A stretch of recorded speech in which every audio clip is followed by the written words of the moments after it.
Class हमारे आपके सामने क्लास 9 के सिविक्स चैप्टर 3 कॉन्स्टिट्यूशनल डिजाइन के को लेके आए हैं। आज हम इसी के बारे में डिस्कस करेंगे ना।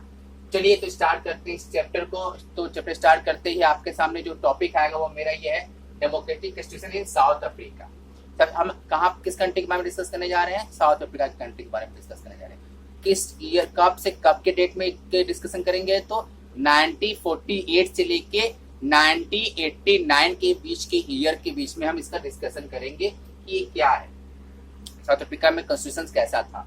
चलिए तो सबसे पहले मैं आपको बता दूं कि जब साउथ अफ्रीका में ऐसा सिस्टम लागू था जहाँ पे हमारे उस समय ब्लैक पीपुल्स को कोई राइट्स नहीं थे, ठीक, और ब्लैक पीपुल्स के पास कोई वोटिंग राइट नहीं थे, उन सभी चीजों के बारे में हम डिस्कस करेंगे।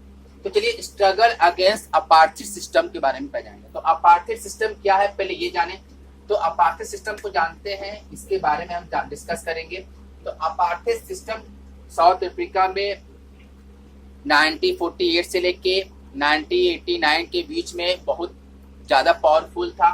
तो चलिए अपार्थाइड सिस्टम क्या है? ये सिस्टम ऐसा है जिसमें हम रेशियल डिस्क्रिमिनेशन लेके आते हैं। रेशियल डिस्क्रिमिनेशन मतलब होता है कलर डिस्क्रिमिनेशन, मतलब रंग का डिस्क्रिमिनेशन, रंग से भेदभाव करना, रंग से एक दूसरे को अलग अलग मानना। जैसे मैं गोरा, दूसरा पर्सन काला, तो उनके बीच में जो अलगाववाद था, अलग अलग समझने की भावना होती है, ठीक, सुपीरियर मानने की भावना होती है, वो डिस्क्रिमिनेशन लेके आ जाता है। तो अपार्थाइड सिस्टम में क्या होता था? रेशियल डिस्क्रिमिनेशन बहुत ज्यादा पावरफुल था। साउथ अफ्रीका में कौन से रेशियल डिस्क्रिमिनेशन थे? व्हाइट पीपुल और ब्लैक पीपुल, मतलब काले लोग और गोरे लोगों के बीच में ये डिस्क्रिमिनेशन बहुत ज्यादा फैला हुआ है, ठीक। क्योंकि हम जिस ईयर की बात कर रहे हैं उसमें साउथ अफ्रीका में व्हाइट पीपुल जो थे वो ब्लैक पीपुल के ऊपर रूल्स करते थे, ठीक है। साउथ अफ्रीका में वो ब्लैक पीपुल्स के ऊपर रूल करते थे, पूरा उनका ही कंट्रोल होता था। व्हाइट पीपुल्स बहुत कम थे और ब्लैक पीपुल्स बहुत ज्यादा थे मेजोरिटी पे, लेकिन रूल व्हाइट पीपुल्स करता था। तो ब्लैक पीपुल्स के लिए अपार्थाइड सिस्टम में क्या क्या था? तो ब्लैक पीपुल्स ऐसे प्लेस पे नहीं जाते थे जहां व्हाइट पीपुल्स रहते थे, ठीक। व्हाइट पीपुल्स के एरिया में बिल्कुल ब्लैक पीपुल्स क्या थे? प्रोहिबिटेड थे, मतलब प्रतिबंधित थे, वहां जाने की अनुमति उनको नहीं थी। सिर्फ वही पीपुल्स जाते थे, वही पीपुल्स एंट्री करते थे जिनको व्हाइट पीपुल्स के द्वारा परमिट दिया जाता था, वही पीपुल एंट्री करते थे, नहीं तो ब्लैक पीपुल्स एंट्री नहीं। साथ में वहां पे सेग्रीगेशन पॉलिसी चलता था। सेग्रीगेशन पॉलिसी में क्या होता था? सेग्रीगेशन पॉलिसी में होता है सेपरेट करना, सेपरेट मतलब एक दूसरे से अलग कर देना। तो इसमें होता क्या था कि ऐसी पॉलिसी थी जिसमें व्हाइट पीपुल्स और ब्लैक पीपुल्स की कुछ चीजों को डिवाइड कर दिया गया था, अलग कर दिया गया था, ठीक है। जैसे कि होटल्स हो गए, हॉस्पिटल्स हो गए, टॉयलेट हो गए, ट्रेन हो गए, बसेस हो गए, बीचेस हो गए, यहाँ तक टीचर्स भी जो होते थे ब्लैक पीपुल्स के अलग और व्हाइट पीपुल्स के अलग, ठीक है।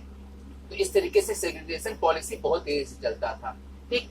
इसको देखते हुए उनके जो चर्च होते थे जहाँ पे वो प्रे करने जाते थे, तो व्हाइट पीपुल्स के भी चर्च अलग होते थे और ब्लैक पीपुल्स के भी चर्च अलग होते थे, जो मैंने यहाँ पे राइट कर दिया कि सेपरेट में ट्रेन, टॉयलेट, हॉस्पिटल और बीचेस, बसेस, एटीसी बहुत ढेर सारा है। व्हाइट पीपुल्स और ब्लैक पीपुल जो थे उनके लिए चर्चेस अलग थे, ठीक। ब्लैक पीपुल्स को वोटिंग राइट्स का भी अधिकार नहीं था, वो वोट नहीं दे सकते थे, ब्लैक पीपुल्स को वोटिंग राइट्स नहीं था वहां पे, मतलब साउथ अफ्रीका, ठीक। साथ में जो ब्लैक पीपुल थे वो लोग अपने आप को प्रोटेस्ट नहीं कर सकते थे, क्योंकि वहां पे अपार्थाइड सिस्टम के अकॉर्डिंग वहां पे ब्लैक पीपुल्स ना कोई ऑर्गेनाइजेशंस बना सकते थे, ना कोई एसोसिएशन बना सकते थे, ठीक है। तो इसके कारण वो किसी भी टाइप का प्रोटेस्ट नहीं कर पाते थे। यदि जो पर्सन प्रोटेस्ट करने की कोशिश भी करता था, उनके अधीन जाने की कोशिश करता था, तो व्हाइट पीपुल्स के कॉन्स्टिट्यूशंस के अकॉर्डिंग या तो उनको किल्ड कर दिया जाता था या तो उनको जेल में भेज दिया जाता था, ठीक है। इसी को वो व्हाइट अपार्थाइड सिस्टम में फॉलो किया जाता था। तो नॉन व्हाइट्स होते थे, उनको लाइफ टाइम के लिए जेल में डाल दिया जाता था। इसी के बीच में ANC मतलब अफ्रीकन नेशनल कांग्रेस को एस्टेब्लिश किया गया, ठीक। वो कौन कौन सी पार्टी थी? वर्कर पार्टी थी, कम्युनिस्ट पार्टी थी, कुछ यूनियन थे जो आपस में मिलके ANC बनाए थे, मतलब अफ्रीकन नेशनल कांग्रेस बना दिए थे, ठीक है।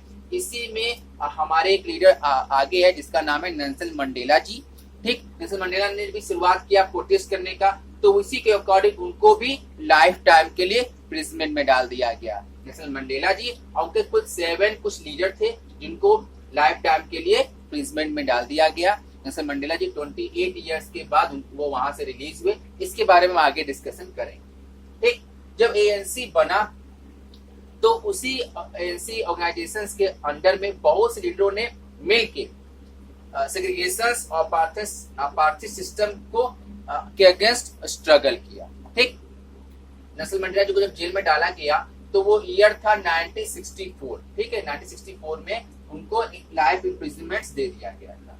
ये मैं बताना भूल गया था, इसलिए मैं अभी बता रहा हूँ कि नेल्सन मंडेला जी को 1964 में लाइफ इम्प्रिजनमेंट दे दिया गया था। जब अपार्थाइड सिस्टम को के लोग अगेंस्ट हुए, प्रोटेस्ट करना शुरू किए, तो साउथ अफ्रीका में ही नहीं बहुत से कंट्रियों ने भी ये डिमांड किया कि अपार्थाइड सिस्टम जो अनजस्टिस हो रहा है, लोगों को जो प्रॉब्लम हो रही है, ये अपार्थाइड सिस्टम को बंद कर देना चाहिए। तो इस तरीके से एएनसी और बहुत से कंट्रियों ने मिलकर जब प्रोटेस्ट करना शुरू किया कि अगेंस्ट बताया लोगों के ह्यूमैनिटीज के अगेंस्ट है, तो धीरे धीरे बहुत से लोगों की जान गई, बहुत से लोगों को जेल में रखा गया। इस तरह का सर्वल ईयर्स चलते चलते ये प्रोटेक्ट बाद में क्या हुआ, प्रोटेक्शन से क्या हुआ, वो साउथ अफ्रीका एक आजाद हो गया, अपार्थाइड सिस्टम से, सेग्रीगेशन सिस्टम से आजाद हो गया और एक बहुत अच्छा डेमोक्रेटिक कंट्री बन के वो सामने है।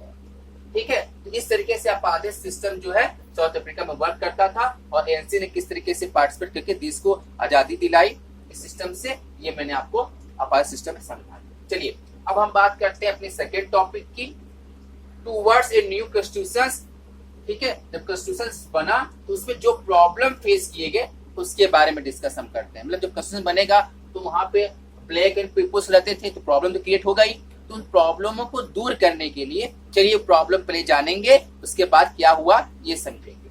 तो जो प्रॉब्लम हमारे सामने ये आई, तो पहला प्रॉब्लम है ये सामने आया कि हमें लिखा है मैंने, the processors and the appreciate where planning to live together. मतलब ऐसे लोग जो दूसरे लोगों के ऊपर दबाव डालते थे, दमन करते थे, उनको उनके साथ मिसबिहेव करते थे, अब उन लोगों के साथ उनको मिल के रहना है, ये सबसे बड़ी प्रॉब्लम हुई। ठीक है, क्योंकि उनको डेमोक्रेटिक बना लिया कंट्री को, तो उन दोनों लोग के साथ मिल के रहना क्या है, ये प्रॉब्लम पहला फेस ये करना पड़ गया। ठीक, दूसरा ये था कि व्हाइट पीपुल ब्लैक पीपुल आपस में ट्रस्ट करना था, ये बहुत बड़ी प्रॉब्लम थी, क्योंकि एक दूसरे को दोनों के ऊपर विश्वास नहीं था। ना व्हाइट पीपल ब्लैक पे करते थे, ना ब्लैक पीपल व्हाइट पे करते थे। ऐसा लगता था जो ब्लैक पीपल है वो व्हाइट पीपल से रिवेंज लेगी, बदला लेगी, और व्हाइट पीपल को लगता था कि हो सकता है कि वो हमसे रिवेंज ले, इसलिए दोनों के ऊपर ट्रस्ट बिल्कुल नहीं था। तो white and black did not trust each other, एक दूसरे के साथ वो ट्रस्ट नहीं करते थे। थर्ड ये आया, थर्ड प्रॉब्लम ये है कि ब्लैक चाहता था कि जो भी वहां पे रूल या गवर्नमेंट फॉर्म हो, वो जब वो गवर्नमेंट फॉर्म हो तो किस बेस पे हो, शॉर्ट मेजोरिटी पे नहीं, मतलब माइनॉरिटी पे नहीं, सबसे ज्यादा मेजोरिटी पे, जो सबसे ज्यादा वहां पे संख्या पे लोग हैं उसके अकॉर्डिंग कंट्री क्या होना चाहिए, वहां रूल एंड रेगुलेशन बनना चाहिए, कॉन्स्टिट्यूशन बनना चाहिए। ठीक है, और जिसके कारण वहां पे इक्वलिटी क्या करेगा, बहुत अच्छे तरीके से वर्क करेगा, क्योंकि सब लोग मेजोरिटी जिसकी रहेगी, गवर्नमेंट फॉर्म होगा, सब उससे पार्टिसिपेट करेंगे तो सबको इक्वलिटी मिलेगा। फोर्थ, व्हाइट चाहता था कि जो प्रिविलेज मतलब जो सुविधाएं उनको पहले मिलती थी, ठीक है, प्रॉपर्टी के अकॉर्डिंग, ठीक, वो सुविधाएं उनको लगातार मिलती रहे। ये चार प्रॉब्लम सामने आए जो कॉन्स्टिट्यूशन बनाने में हमें फेस करना पड़ा, मतलब साउथ अफ्रीका के लोगों को फेस करना पड़ा और हम लोगों को समझना पड़ा क्योंकि हम लोगों को एग्जाम देना है। ठीक है, चलिए ये हुए चार प्रॉब्लम मैंने आपको बता दिया। अब कॉन्स्टिट्यूशन बनाने की फॉर्म आ गई, तो कॉन्स्टिट्यूशन जब बन गया तो उसमें प्रेम्बल एक ऐसा प्रस्तावना होता है जिसमें वो तरीके से कॉन्स्टिट्यूशन को जब बनाया जाता है तो एक गाइडलाइन, एक निर्देश होता है जिसको प्रेम्बल में शॉर्ट पोयम में हम लिख देते हैं, शॉर्ट पैराग्राफ में प्रेम्बल में डिफाइन कर देते हैं कि हमारा कॉन्स्टिट्यूशन किस टाइप का है।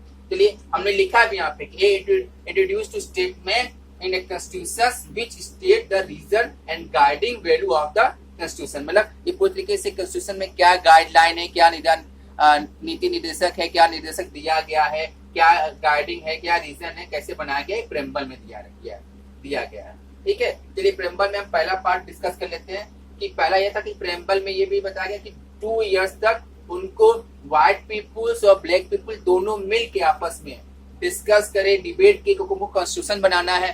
ठीक है, दोनों लोगों के लिए कॉन्स्टिट्यूशन बनाना है। तो 2 इयर्स तक उन्होंने आपस में बहुत से डिस्कशन किए, कभी कभी आपस में झगड़े भी हुए, फाइट भी हुए, लेकिन 2 इयर्स में डिस्कशन होने के बाद वो वर्ल्ड का सबसे अच्छा, सबसे फाइनेस्ट डेमोक्रेटिक रूल उन्होंने बना लिया और उसको बनाने का तैयारी कर ली। ठीक है, किस बेस पे? सिटीजन्स ऑफ राइट्स के बेस पे, मतलब सभी सिटीजन्स को अच्छे से राइट्स मिले, उस बेस पे उन्होंने अपने कॉन्स्टिट्यूशन को डिफाइन कर लिया, स्टेब्लिशमेंट करने के लिए तैयारी कर ली। ठीक, वो तरीके से उसको कंप्लीटली बना लिया। ठीक, सेकंड क्या था, जब कॉन्स्टिट्यूशन बना लिया गया तो सिटीजन्स को ज्यादा से ज्यादा राइट्स अवेलेबल हो उस कॉन्स्टिट्यूशन में, इसका ध्यान रखा गया। ठीक है, इस प्रेम्बल में ये बताया गया। ये जो जितने भी वहां पे पर्सन थे, जैसा भी उन्होंने काम किया था अपने पास्ट में लेके, चाहे व्हाइट पीपल जो भी काम किए हों ब्लैक पीपल के साथ, वो जैसा भी ट्रीटमेंट किए हों, उस थर्ड वाले पोर्शन में ये है कि उन सभी चीजों को भुला के, सभी पर्सन को एक बराबर मान के, ठीक है, सभी को इक्वल मान के, पास्ट को भुला के एक नया फ्यूचर तैयार करने के लिए, एक नया अच्छा कंट्री तैयार करने के लिए सबको एक साथ मिला के कॉन्स्टिट्यूशन बनाने का काम किया जाए। मतलब सभी मैटर जो हो कॉन्स्टिट्यूशन के अकॉर्डिंग हो, सिटीजन्स के अकॉर्डिंग हो, जिसके अकॉर्डिंग सिटीजन्स वहां से ज्यादा डेवलप कर सके। इस बेस पे प्रेम्बल में कॉन्स्टिट्यूशन के बारे में डिफाइन कर दिया। ठीक, चलिए अब नेल्सन मंडेला को हम बता दें। तो नेल्सन मंडेला जी जो थे, उनको वो एएनसी के बाद में लीडर बन गए, और जब उन्होंने प्रोटेक्ट करना शुरू किया तो उनको 28 ईयर्स के लिए जेल में डाल दिया गया। ठीक, फिर 28 ईयर्स के लिए जेल के बाद जब रिलीज हुए, ठीक, आजाद हो गए। 26 अप्रैल 1994 को एक नया डेमोक्रेटिक कंट्री साउथ अफ्रीका में एस्टेब्लिश हो गया। अब साउथ अफ्रीका कंट्री क्या थी?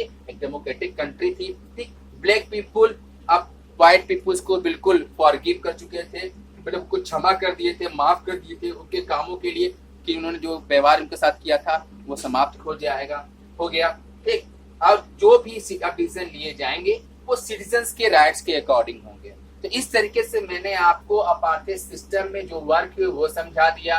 ठीक, कॉन्स्टिट्यूशन बनाने में जो प्रॉब्लम आए वो समझा दिया।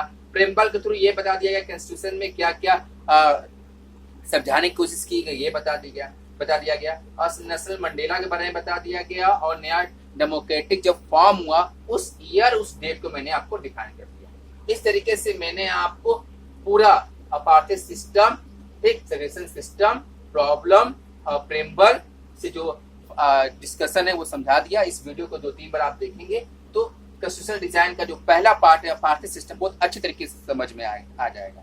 ठीक है, थैंक यू वेरी मच, नमस्ते। फिर हम नेक्स्ट वीडियो में आपसे मिलेंगे, इसके आगे के टॉपिक डिस्कस करते हुए। धन्यवाद।